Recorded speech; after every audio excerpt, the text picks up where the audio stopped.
मैं शुरुआत में बताना चाह रहा हूं कि मैं हुकूमत की तरफ से लाए गए इस रेजोल्यूशन की मुखालिफत में बोल रहा हूं और मैंने अमेंडमेंट्स भी दिए हैं प्रेजेंट एड्रेस के लिए।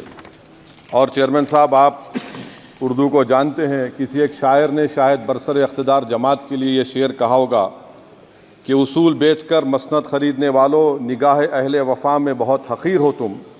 वतन का पास तुम्हें था न होगा कभी कि अपने हिर्स के बंदे हो, बेज़मीर हो तुम। इज़्ज़त नफ्स किसी शख्स की महफूज नहीं, अब तो अपने ही निगहबानों से डर लगता है। डंके की चोट पे जालिम को बुरा कहता हूँ, मुझे सूली से न जिंदानों से डर लगता है।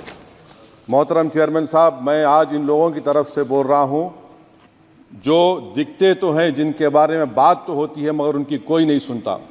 मैं उनके बारे में बोल रहा हूँ जिनके बारे में वज़ीर आज़म मोदी ने कहा था कि घुसपैठी हैं। मैं उन बेटियों और माओं के बारे में कह रहा हूँ जिनके बारे में मोदी ने कहा कि ज़्यादा बच्चे पैदा करते।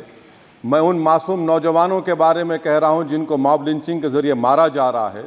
मैं उन बेज़ुबान माँ और बाप के बारे में बोल रहा हूँ जिनकी औलाद आज इस हुकूमत के गलत कानून के चक्कर में जेलों में सड़ रहे हैं।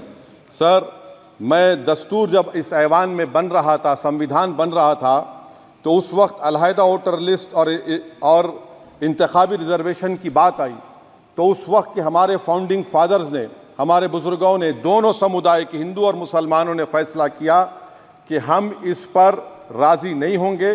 बल्कि उन्होंने क्या कहा था हमारे फाउंडिंग फादर्स ने, उन्होंने मुखालिफत की थी अलहदा वोटर लिस्ट की और इंतखाबी रिजर्वेशन की।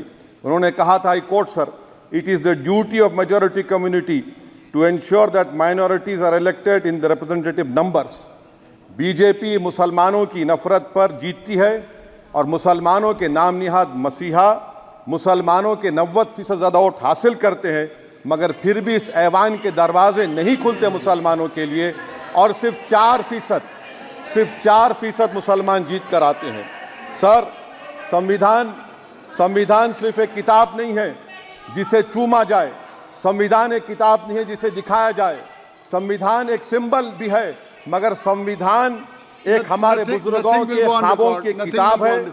हमारे जमहूरियत को हमारे बुजुर्गों ने इस तरह समझा, हमारे फाउंडिंग फादर्स ने इस तरह जमहूरियत को समझा कि इसमें हर समुदाय और मजहब और समाज के मानने वाले लोगों की राय को शामिल किया जाएगा इस मुल्क को चलाने के लिए। मगर इस ऐवान में सिर्फ 4% मुसलमान जीत कर आते हैं। मैं संविधान से जो मोहब्बत के दावे करते हैं उनसे कहूँगा कि कभी उठाकर पढ़ो कॉन्स्टिट्यूएंट असेंबली डिबेट्स में कि नेहरू ने, H.C. मुखर्जी ने, सरदार हुकुम सिंह ने माइनॉरिटीज़ के बारे में क्या कहा था।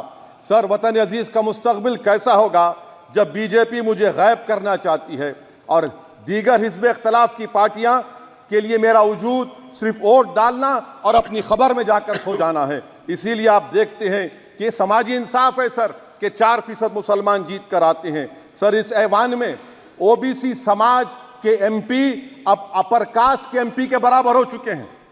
ओबीसी समाज के एमपी अब अपर कास्ट एमपी के बराबर हो चुके हैं और 14% मुसलमान सिर्फ 4% जीत कर आते हैं। CSDS का डेटा ये बताता है कि इस मुल्क में जो वोट बैंक है, जो एक मुश्त वोट डालता है, वो अपर कास्ट का है। मुसलमान का कभी ना वोट बैंक था ना कभी रहेगा।